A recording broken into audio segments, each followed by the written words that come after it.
반갑습니다. 오늘은 조금 좀 일찍이 시작이 되네요. 시간이 되길래 여러분과 같이 다시 구약성경 전번에 읽던 다음을 읽어드리면서 오늘 귀한 말씀 구약성경 창세기 4장 11절부터 여러분에게 읽어드리겠습니다. 지난번 마지막 절을 보면 주님께서 말씀하셨다. 네가 무슨 일을 도대체 저질렀느냐?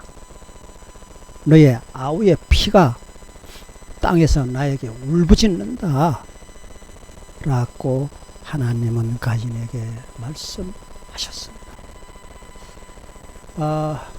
창세기 오늘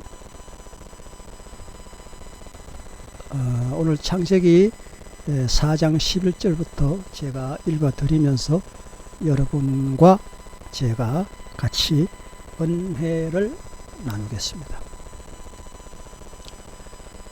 11절 이제 네가 땅에서 저주를 받을 것이다. 땅이 그 입을 벌려서 너의 아우의 피를 너의 손에서 받아 마셨다.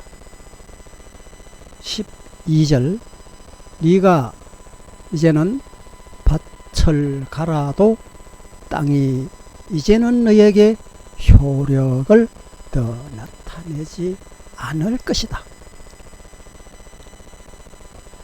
가인은 애시당초부터 농부였으니까 허나 자기의 전업인 농사일을 하나님은 그의 살인하는 것을 보고 징벌하셨습니다.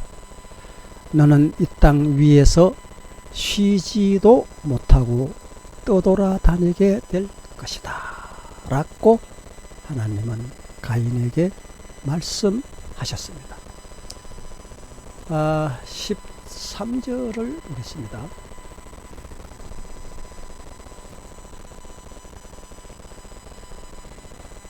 가인이 주님께 말씀드렸습니다. 이 형벌은 제가 짊어지기에 너무나 무겁습니다. 이때에도 하나님 제가 잘못했습니다 이런 말은 절대로 없습니다. 어디선가 많이 닮은 꼴이죠. 그리고 14절에 보면 오늘 이 땅에서 저를 쫓아내시니 하나님을 이제 앞으로 뵙지도 못할 것이고 이 땅 위에서 쉬지도 못할 것이고 떠돌아다니게 될 것입니다 하고 자기 신세를 한탄했습니다. 그렇게 되면 저를 만나는 사람마다 저를 죽이려고 할 것입니다 라고 가인은 하나님께 말씀드렸습니다. 15절을 보겠습니다. 주님께서는 그에게 말씀하셨습니다. 그렇지 않다. 가인을 만약에 누가 죽이는 자가 있으면 내가 7갑절로 그에게 벌을 내릴 것이다. 주님께서 가인에게 표를 하나 찍어 주셨습니다. 그리고 어느 누가 그를 만나더라도 그를 죽이지 못하게 그 징표를 하나 주면서 가인이 살인자라고 다른 사람들에게 살인당하지 않도록 하나님은 보호하셨던 것입니다. 16절을 보겠습니다. 가인은 주님 앞을 떠나서 에덴의 동쪽 롯 땅에서 살았습니다. 이제 가인의 자손에 대한 얘기가 나옵니다. 17절을 보면 가인이 자기 아내와 동침을 하니 아내가 임신하여서 아들을 낳았는데 그 아들이 누군고 하니 바로 그 유명한 에녹을 낳았습니다. 역시 하나님은 장자를 아끼시고 또 장자를 쓸만한 인물을 탄생하게 하셨습니다. 이 에녹은 하나님이 살인자인데도 불구하고 그때 당시 하나님께서 장자를 천지 창조 이후에 그때부터도 중하게 여기시고 그 유명한 에녹을 가인을 통해서 생산케 하신 것입니다. 그때에 가인은 도시를 세우고 그 도시를 자기 아들의 이름을 따서 에녹이라고 하였다. 그러면 녹과 에녹, 녹이라는 땅과 에녹이라는 땅이 어디쯤 될까요? 지도가 거의 없습니다만은 살펴봅시다. 지금 그 동그라미 친 이 부근이 대략 그때 당시 그 에덴 동산 그 부근인데 지금도 보면 그 이렇게 4대 강이 뚜렷하게 네 갈래로 흐르고 있고 그 이 지도는 여기에 보니까 바벨론에 대한 지도인데 이 바벨론이 바로 에덴 동산 있었던 그 자리에서 강성한 것으로 보입니다. 그런가 하면 그 이전에 바벨론이 있기 전에 아브라함의 고향이기도 합니다. 갈대아우르. 자, 이리하여 아브라함이 얼마나 자기 고향에 우상이 많았던지 하나님이 그를 고향을 우상 숭배하는 지역을 소돔과 고모라 같이 멸하지 않으시고 고만만 너는 거기서 떠나라. 그 우상 숭배하는 그 나라 떠나라. 그래서 아브라함은 자기 정든 땅 고향을 떠났던 것이죠. 그 자리가 바로 그 뒤에 이와 같이 바벨론이 강성했던 것이죠. 그러면 오늘 이 가인이 자기 아들의 이름을 따서 그 땅 이름을 땅 이름을 지명을 에녹이라고 했는데 에녹이라는 지명이 지도에 지금 안 나왔더라고. 워낙 오래되니까 이것은 추리할 수가 없어서 그런 것 같아요. 그래서 이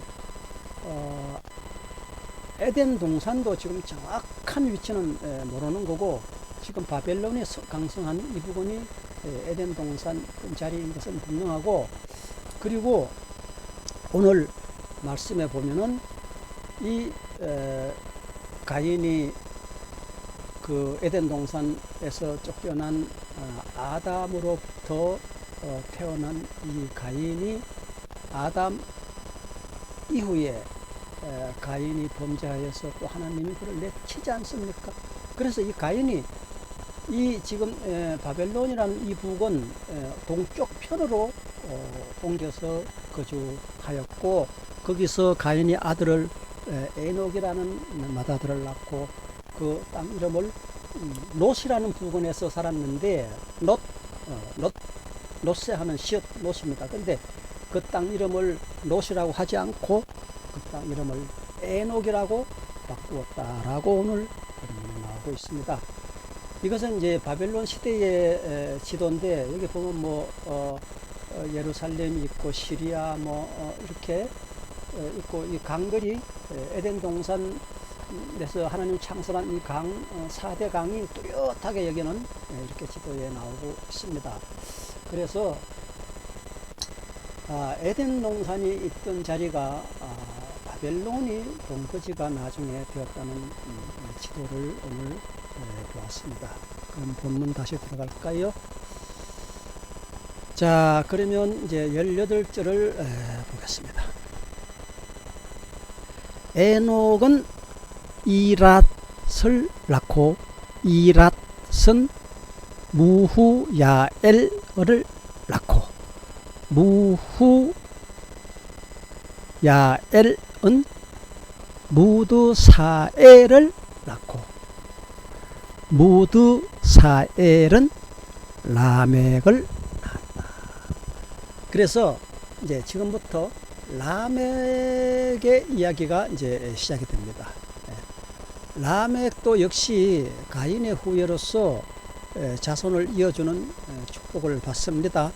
그런데 지금이야 뭐 멀쩡하니 밥 잘 먹고 잘 사는데도 불구하고 아기를 생산치 않고 둘이서 덜렁 사는 그런 젊은 층이 많이 있습니다만은, 그때 당시는 인간이 아직 지구에 만하게 퍼져 있지 않은 시대였기 때문에 자식을 낳는 것이 큰 복으로 알던 그런 시대였다는 것을 다시 한번 강조를 합니다. 19절을 보겠습니다. 그 라멕은 또 두 아내와 함께 살았는데 첩이 있었어요.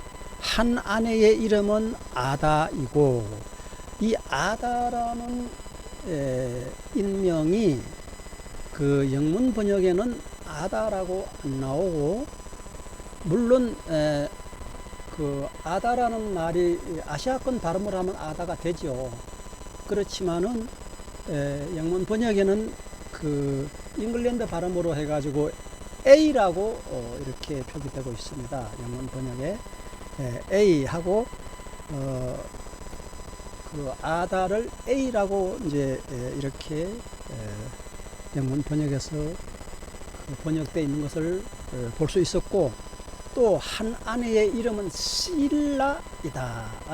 실라라는 이 말도 우리 한글 발음을 하면 신라가 되었는데, 원래 영문 번역에는 신라라고 나옵니다.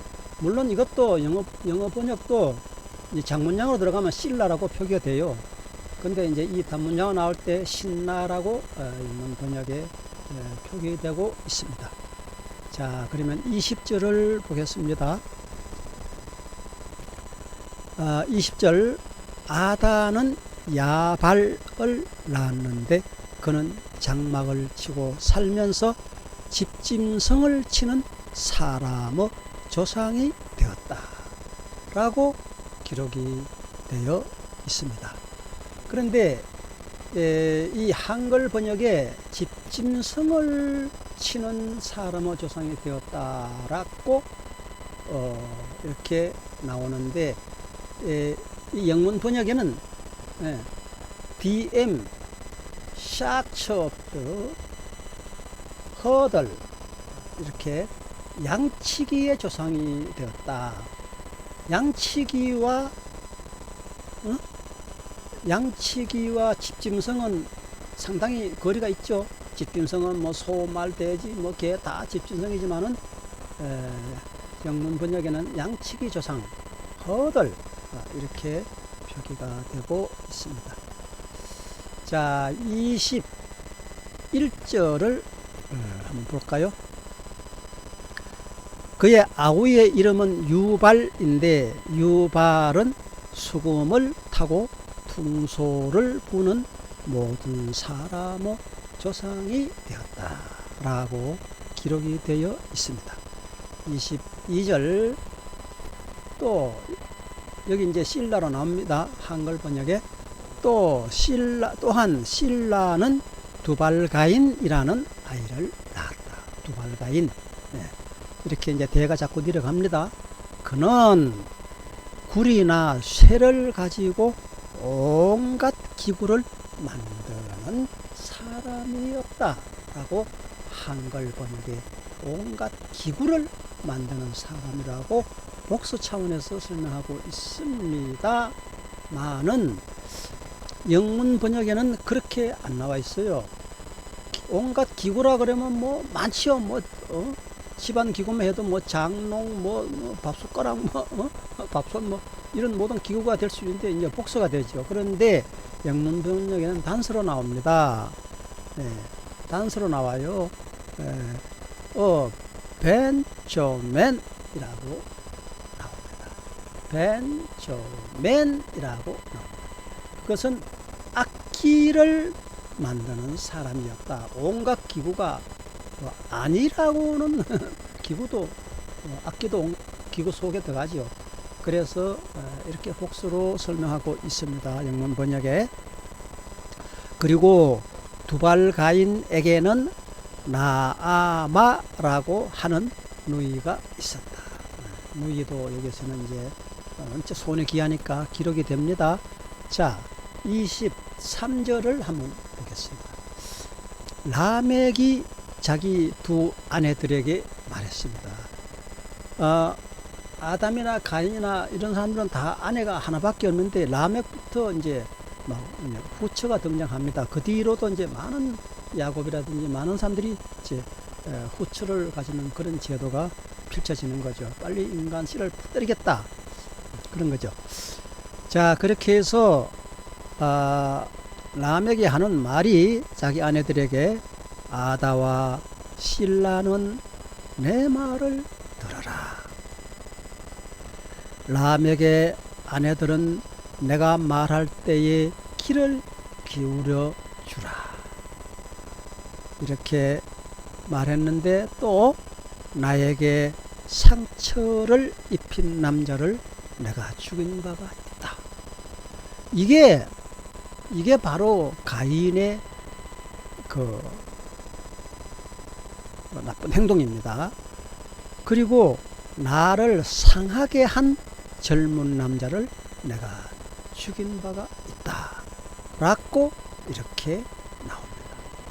나를 상하게 하고 나에게 상처를 입힌 자다.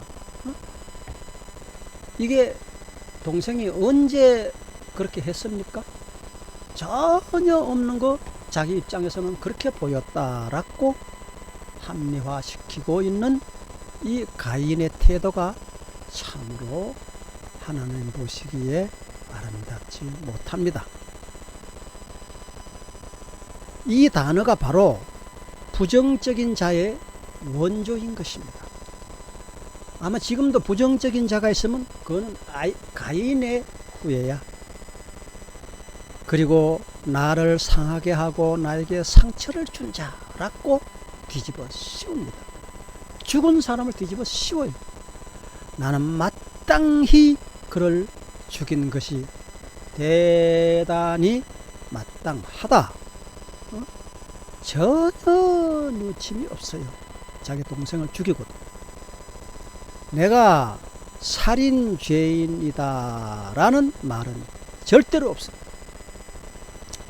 오늘날의 정치인들을 보면 항상 남을 쥐뜯고 남을 헐뜯고 자기 죄는 은폐하는 볼상사나운 일들이 지금도 펼쳐지고 있습니다. 죄가 밝혀져서 감방에 가면서도 난 깨끗하다. 난 절대 죄 없어. 증거가 있어도. 그러면서 빨리 나에게 죄를 뒤집어 씌워라. 내가 죄를 뒤집어 씌고 내가 감방에 들어갈게. 그리고 그 감방에 들어가는 그런 거 날 집행하라. 뭐 이런 거 제가 텔레비에 나와서 막 머리에 치크 들고 하는 거 내가 많이 봤거든요. 그래서 내가 그분들 보고 가인의 후예구나. 네. 그런 사람을 소위 또 어떤 썩어 빠진 인간들은 똑똑한 사람이라면서 그런 사람에게 표를 주어가지고 국회의원으로 또 내보내요. 이렇게 막 가는 인생이 판을 치는 것이 바로 우리 대한민국입니다. 얼빠진 백성과 시연제가 버젓이 존재합니다마는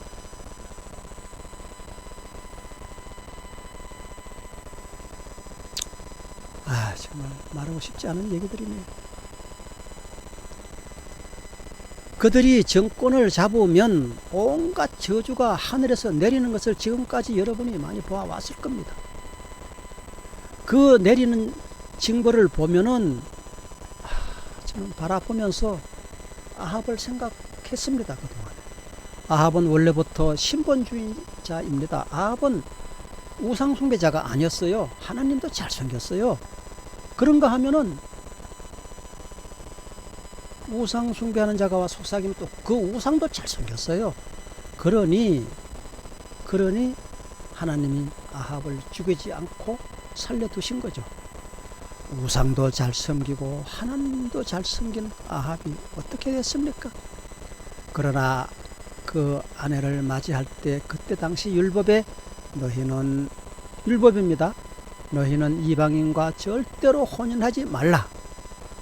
그렇게 되면 그 이방인 여자는 틀림없이 우상을 가지고 들고 들어올 것이며 백성들을 우상 숭배하게 그로 인해 죄 없는 만백성이 그 우상으로 인해서 기근과 질병으로 고통을 받을 것이다. 아마도 구약 율법 시대 때 보면 왕이 잘못을 하면 왕을 치는 게 아니라 백성을 쳤어요. 질병을 주고 가난을 주고 노숙자가 태어나는 그런 세상이 열리게 하셨던 것입니다. 그래서 예수님이 이 땅에 오신 것, 바로 그런 것이 너무 하나님이 하시는 일들이 가혹하다. 그래서 지금은 그 징벌이 1대1입니다. 왕이든 누구든 직접 징벌을 벌을 받을 만한 죄를 지으면 자기가 받습니다. 그러나 아직도 정치에서는 왕의 잘못으로 백성이 질병과 IMF 같은 고통으로 얼마든지 고생을 우리는 해왔습니다. 그렇게 질병으로 고통을 받을 것이다 라고 하나님은 법을 세워두셨으나 아합은 무당인 마누라를 맞이하여서 3년 6개월 이스라엘 민족이 가뭄에 시달려야 했습니다. 그때 당시에 율법에 인한 그런 법 속에서 그러한 일이 행하여졌던 것이죠. 지금도 마찬가지입니다. 불평불만의 명수들은 정권을 잡으면은 질병과 가난과 IMF 같은 것이 옵니다. 이런 것이 그들 시대에 우리나라 역사에도 왔습니다. 그러나 오늘의 가인같이 죄인들은 남에게 그 모든 것을 뒤집어 씌우는 데에 명수입니다. 정말 교묘하게 교활하게 뒤집어 씌워요. 전자에게, 다른 사람에게. 전 정권이 나라를 말아먹은 것을 내가 장꽃을 못 죽겠다 이러면서 그때 당시 우리나라가 어떤 일이 있었는가. 건국 이래 처음으로 야당이 정권을 잡자 외국인들이 이거 안 되겠다. 한국이 전례 없던 정권의 나라가 되어서 불안해서 우리는 여기다 돈을 둘 수가 없다 하고 이 외국인들이 자기 돈을 다 빼가지고 본국으로 돌아갔어요. 한국이 불안한 나라가 되었다면서 자기 돈을 모두 빼서 그렇게 가져간 것이 그게 바로 IMF의 명분입니다. IMF라는 건 우리나라에 없었어요. 그때 당시에 외환고는 단돈 1달러도 외국으로 빠진 게 없어요. 외국인들이 자기 돈 빼가지고 자기 본국으로 도망간 거 외에는 외환고가 그대로 있었습니다. 한 푼도 손실이 없었습니다. 그런데 그들은 어떻게 뒤집어 썼습니까? 전 정권이 나라를 말아먹어가지고 외환고가 텅 비었다. 이런 요술 마술 독사의 혀같이 그들이 막 나라를 흔들던 그런 시대도 이제 지나갔어요. 그러한 한 푼도 차고 없이 외환이 그대로 있을 때에 IMF로 가면서 국민들이 불안해서 살기 힘든 그런 세상이 열린 때도 있습니다. 저도 그때 당시 정말 한치 앞을 내다볼 수가 없어요. 자꾸 나라가 부도난다 그러고 계속 대통령이라는 사람은 공갈 협박을 치지 정말 세상에 여태까지 살면서 그때같이 불안했던 일은 없습니다. 내가 다니는 회사 박 사장도 그때 건물 하나 날렸거든요. 국민의 마음을 모은다면서 또 거기서 쇼를 합니다. 건부치를 막 내다 팔게 해가지고 애국자를 만들고, 그들이 뭐 자기 세상에 왔다면서 태극기를 평생에 안 걸던 사람이 온 집마다 막 태극기를 걸어가지고, 그때 태극기 장사가 막 떼돈 벌고 태극기가 딸려가지고 난리가 났어. 이런 극성, 아합 시대에 있었던 그러한 모습들이 그때 당시 펼쳐졌던 것입니다. 눈물 날 일입니다. 그때부터 건국 이래 처음으로 노숙자라는 단어도 나왔습니다. 그 노숙자라는 단어는 또 전 정부에 안 뒤집어 씌우대. 그러나 전 정부로 모든 책임을 뒤집어 씌우고 북한에 7천억을 갖다가 바치고, 그 지금 그로 인해서 간판 갔다 온 사람도 있잖아요.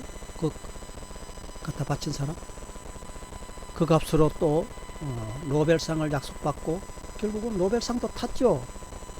그리고 농촌 빚을 탕감해 주겠다던 선거 전에 농촌표 다 받아내고, 그들은 천문학적인 농촌 부채를 지었어요. 농촌에 빚 없는 사람이 없어요. 그때 벤처라는 단어가 나왔는데, 벤처 육성이라는 명분으로 농촌에다가 이 감당 못할 빚 융자를 막 갖다 펑펑 퍼부었습니다. 그때 농촌에서는 생년 돈 구경 한번 못하던 청년들이 이 세계적으로 농촌에는 아무리 돈을 투자해도 본전 나올 사업도 없는 것이, 그 이치를 그들은 정말 알았을까 몰랐을까. 근데 그러다 돈을 펑펑 퍼부은 거죠. 그러니까 농촌 사람들이 그냥 돈 부자가 된 거예요. 돈을 쓸 일이 없는 거야. 뭐 하려고 하니까 할 사업도 없고, 뭘 하라면서 돈을 막 줬는데 그 빚으로 남아있는 게 지금까지도 남아있어요. 그 빚은. 농촌민들 할 사업도 없는데 돈만 한 보따리 타가지고 그 돈을 쓸 때가 있어야지. 그래서 그들이 비닐하우스에서 돈 뭉쳐놓고 고스톱을 치면서 돈 따먹기를 한 거죠. 그래서 그 돈을 다 낭비하고 빚만 덜렁 져가지고 그들도 다 신용불량자로 그렇게 몰렸던 것입니다. 이런 슬픈 일들 정말 울어야 합니까? 웃어야 합니까?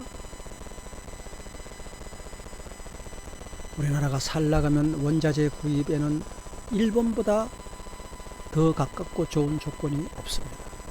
그런데 맨날 그 사람들은 일본을 친일파라 하면서, 친일파는 뭐 큰 죄인이고 김일성하고 같이 다니는 거는 아무 죄가 없다는 이런 식으로 그 일본을 원수를 만들어 가지고 억지로 원수를, 없는 일도 막 꾸며서 원수를 맺어요.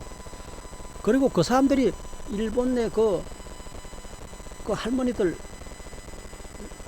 뭡니까? 군대 가서 이제 개고생하는 그 할머니들, 그런 분들 위해서 단돈 10원도 못 받아냈어요. 박근혜라는 그런 또 정부가 또 100억을 일본에서 그나마 받아냈잖아요. 그게 또 잘못됐다는 거야.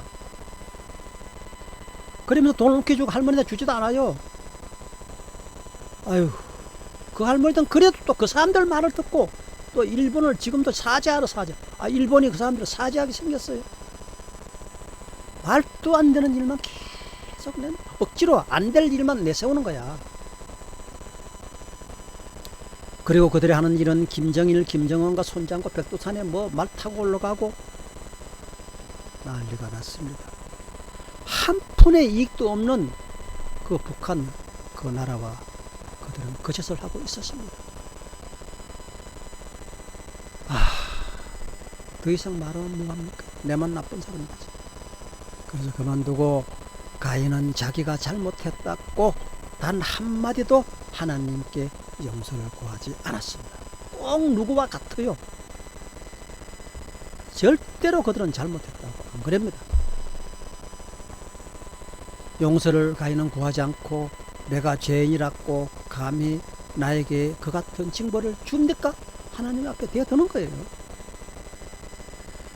징벌을 가한 하나님이 문제가 있는 척 그렇게 자기 죄를 합리화시키고 은폐를 시키기 시작을 했습니다.